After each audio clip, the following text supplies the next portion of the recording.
Worried but not surprised is a good way of putting it. You know, markets always shoot first and ask questions later.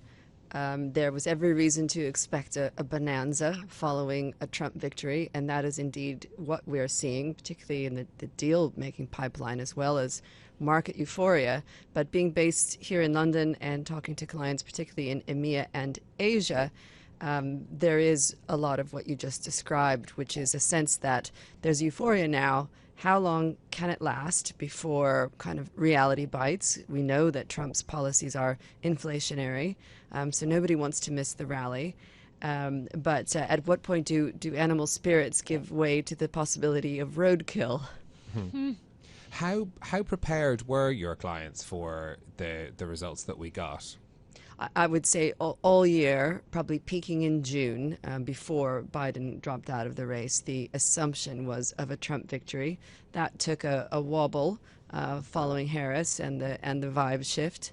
I think voters' preference clearly for Trump across all demographic groups, however, was a surprise, and the extent of his mandate.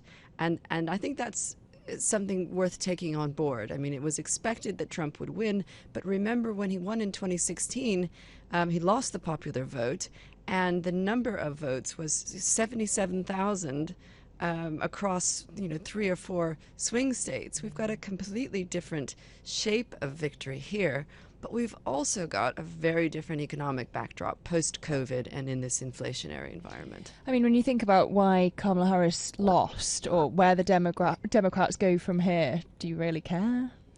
Well, of course I care, because a healthy opposition is important to the functioning of democracy. Trump's previous instincts have been quite majoritarian. And that is going to lead to fear and concern. You've got 68 million people who voted for Harris and Tim Walz, and a highly polarized environment. And there's a lot of fear, grief, and concern there. Markets don't care. Businesses can't afford to care. But remember that their staff are probably leaning left. And there are a whole host of corporate initiatives from DE&I to ESG that will be influenced by this perception that Trump is going to cause a complete domestic realignment. And then on the geopolitical scene, you ask what clients are asking about every single issue. What does it mean for U.S.-China? What does it mean for global trade?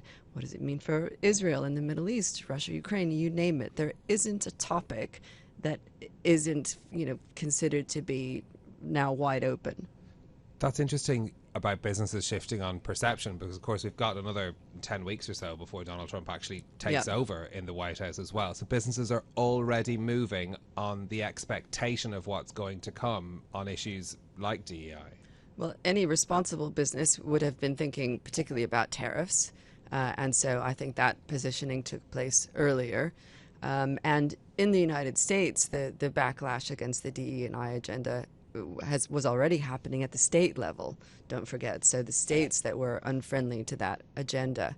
I think the implications for us in Europe here are still being digested. I think the UK and Europe are still home to the ESG agenda, but trade tariffs with China frankly make the net zero transition more complex. And so that kind of, head scratching about the headline policies and the campaign policy proposals and reality is going to take some time to digest and think through. Which, of course, sets a very different backdrop for COP. But also thinking about the impact on the wars ongoing in the world at the moment, we had Volodymyr Zelensky and Vladimir Putin sending their congratulations to Donald Trump, recognising this new reality. I wonder how you think Trump will actually handle Ukraine. What does this promise of ending the war on day one mean in practice?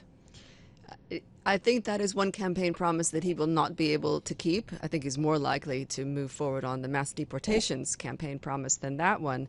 But Volodymyr Zelensky is a practical man. He has had conversations with Trump. He understands that Trump sees himself and possibly is a kingmaker in all of this, and that the outlook for Ukraine under Trump's perceived peace proposals, what they might look like, isn't great.